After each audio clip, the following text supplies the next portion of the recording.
안녕하세요. 7일차 강의를 시작하겠습니다.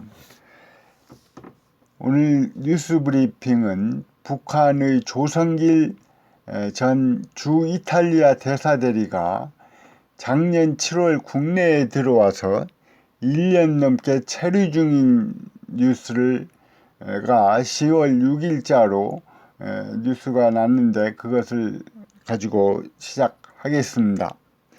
조 전 대사대리는 부인과 함께 제3국을 거쳐서 작년 7월 국내에 들어왔다는 것입니다. 두 고등학생인 딸은 북한으로 송환돼 있고요. 포인트 하나는 그는 아버지와 장인 또한 북한에서 대사를 지낸 엘리트 외교관 집안 출신입니다. 그런 사람이 왜 딸을 두고 남한행을 택했을까요? 그 이유는 구체적으로 알려지지 않았습니다. 망명을 하게 된 이유를 몇 가지 추측해 볼 수가 있습니다. 북한 외교관들이 하는 일이 지도자의 비자금을 조성하는 것하고 사치품 등 필요 물품을 조달하는 것이기도 합니다. 필요하다면 밀수도 해야 하는 것이지요. 첫째는 그 실적 저조에 따른 압박과 장기간 해외 생활에 따른 자유로운 생활을 동경하는 그러한 선택일 가능성이 있습니다.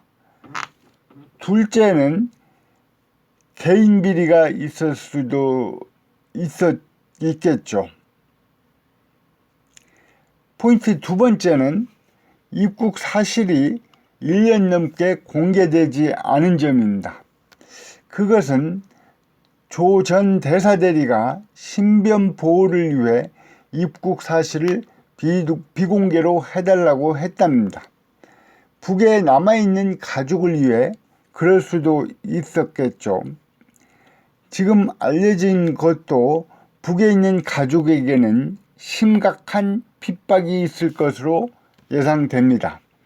그들의 인권을 위해서 조 전 대사대리 본인은 알려지는 것을 원하지 않았을 수도 있죠.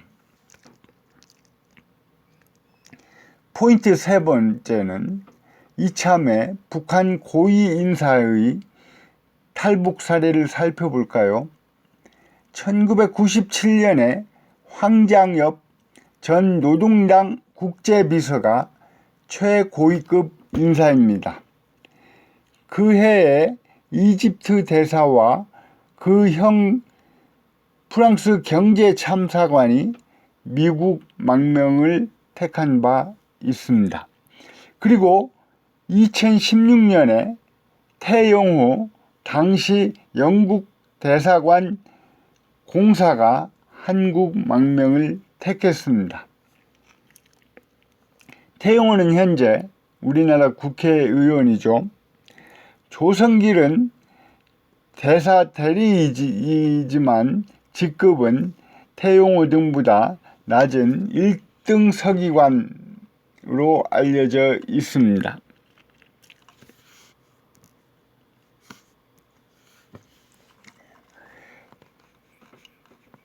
지난 시간에는 북한은 체제 유지와 대외 협상, 주민 통합 등 다목적에서 핵 개발을 했으며 수차례의 핵실험과 미사일 발사를 통해서 40개의 핵무기를 보유하고 있는 것으로 판단된다고 했습니다. 북미 협상이나 육자회담을 거쳐 북핵 협상을 해왔으나 결과적으로는 북한의 핵 능력만 키워온 결과를 낳은 것이라고까지 했죠. 그러면은 북핵 문제의 해법은 없는 것인가? 어찌되었든 간에 머리 위에 핵을 이고 살 수는 없는 것이지 않습니까?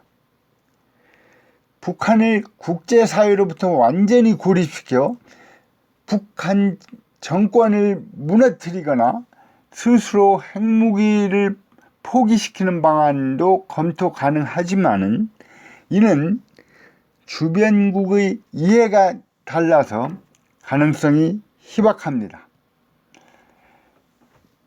북핵 문제를 해결하려면 북미 간의 신뢰를 회복한 다음에 빅딜을 하는 게 답입니다.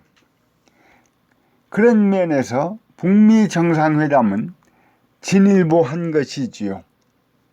그런데 여태까지 제네바 합의나 9.19 선언 등이 있어 왔지만 제대로 이행되지 못했지요. 합의도 중요하지만 그것의 이행을 담보할 수 있는 시스템을 만들어야 하는 것입니다.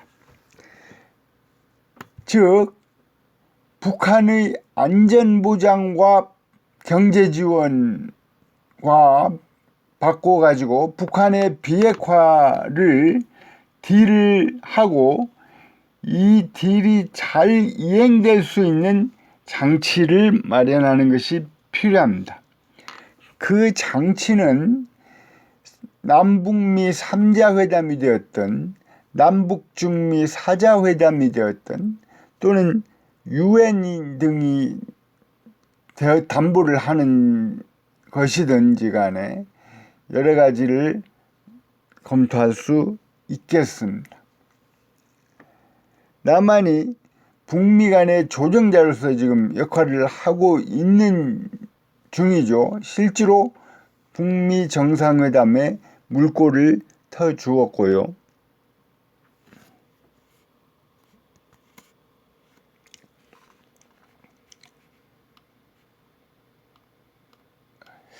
남한의 핵무장이 필요한가, 필요치 않은가에 대한 논쟁도 심심찮게 제기되곤 합니다. 남한의 핵 개발이 필요하다는 입장은 핵은 핵으로서만 억제할 수 있다는 것이죠. 한반도의 지리적 특성상 미국의 핵우산이 만병통치약은 아니다라고 합니다. 핵무기가 필요 없다는 입장은 미국의 비확산 정책과 어긋난다. 한미동맹 2기까지 초래할 수 있다는 것입니다. 남한의 핵무장 불가론이 우세하고 나도 현실적으로 그럴 수밖에 없다고 생각합니다. 미국이 남한의 핵무장을 용인하지 않기 때문이기도 하고요. 한국은 세계 8위의 경제대국으로 국제사회의 경제제재에는 대책이 없다는 것이죠. 북한과 달리 한국은 무역으로 먹고 사는 나라잖아요.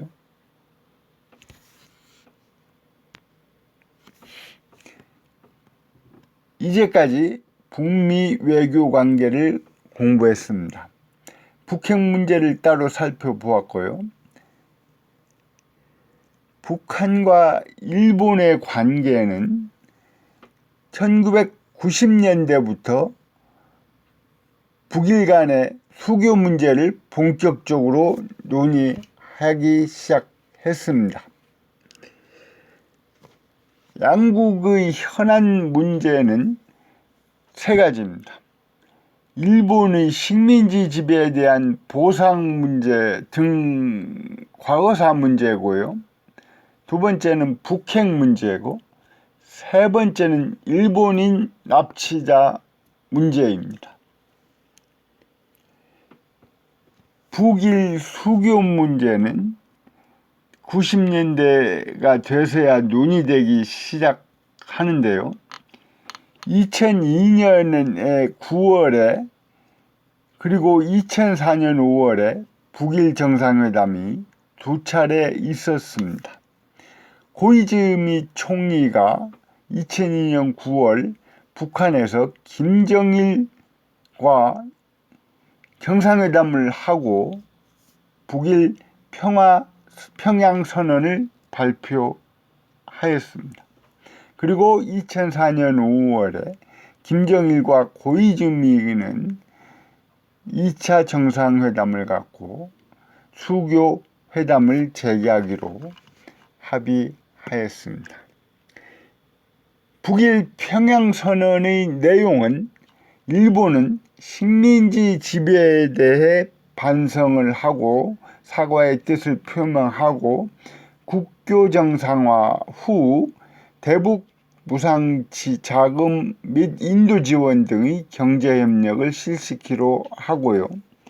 북한은 일본인 납치 문제에 대해서 사과를 하고 재발 방지를 약속하였으며 핵 문제의 포괄적 해결을 위한 국제적 합의 준수와 미사일 발사 유예를 2003년 이후까지 연장하기로 한 것입니다.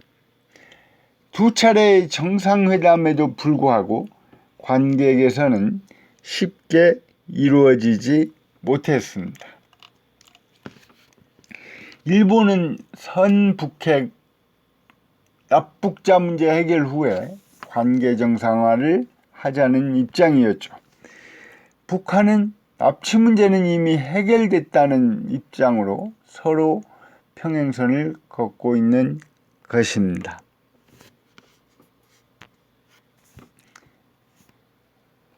북한은 2002년 일북 정상회담에서 요코다 메구미를 포함한 다수 일본인 납북자 존재를 시인했죠.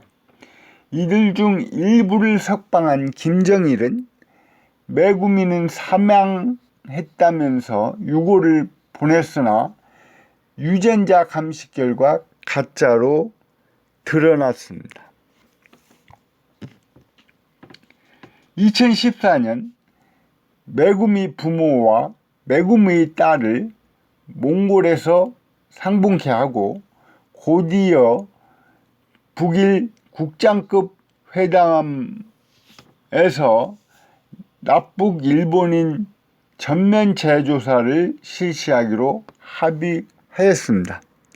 그러나 북한의 4차 핵실험에 대응하여 일본이 독자 제재안을 발표하였고 북한은 제북 일본인 재조사 중단 및 특별조사위원회 해체를 발표해 버립니다.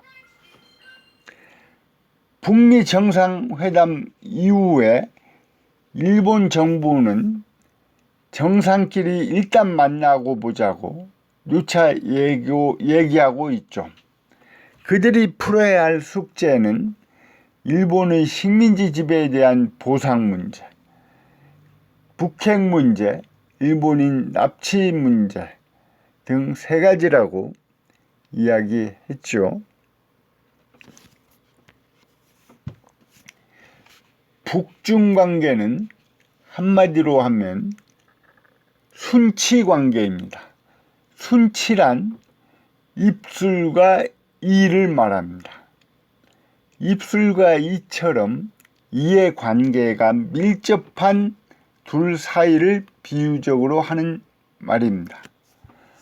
때로는 소원하고 불편하기도 하였지만은 정치, 경제, 군사적으로 긴밀한 관계를 유지해 왔습니다. 45년 이전에는 공동 한일 투쟁의 경험이 있었던 것이죠. 모택동과 김일성은 개인적인 동지관계였던 것입니다. 1950년 한국전쟁이 발발하고 중국의 참전으로 중국의 대북한 영향력은 확대되죠. 한국전쟁 이후에도 중국 인민지원군이 북한에 주둔하여 전후복구의 핵심 인력이 되었습니다. 전후복구는 중국 인민지원군하고 소련과 중국으로부터의 무상 지원에 의해서 이루어진 것이죠. 북한이 자주 놓선 시기인 1960년대 후반에는 북중 관계가 악화되기도 합니다. 66년부터 중국의 교조주의에 대한 비난을 하고 북한 대사를 소원하기도 하고 또 국경 분쟁까지 있었죠. 90년대 초 한중 수교 등으로 북중 관계는 냉각됩니다.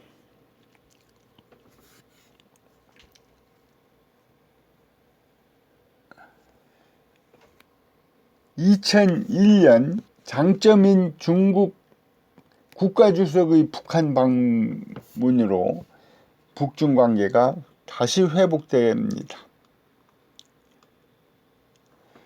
세 차례의 핵심으로 북중 관계는 불편한 국면입니다. 특히 북한이 제3차 핵실험을 감행하자 중국도 국제사회의 대북제대에 적극적으로 동참하기 시작합니다. 중국의 북핵에 대한 기본 입장은 대화와 협력을 통한 북핵 문제 해결은 전면적인 제재는 반대한다는 것입니다. 그들 말로는 쌍중단, 쌍궤 병행을 이야기하고 있죠. 쌍중단이란 북핵 미사일 개발도 중단하고 한미 연합훈련도 함께 중단하자는 것입니다. 쌍궤 병행이란 한반도 비핵화 프로세스하고 북미 평화협정 체결하고를 동시에 진행하자는 것입니다. 중국이 북핵에는 강경한 입장이지만 2018년부터 2019년까지 북한은 중국과 5차례의 정상회담을 통해서 우호적인 북중 관계를 강화하였습니다. 이와 같이 북중 관계는 때로는 소원하고 불편하기도 하였지만 정치, 경제, 군사적으로 순치관계, 즉 긴밀한 관계를 유지해 오고 있습니다.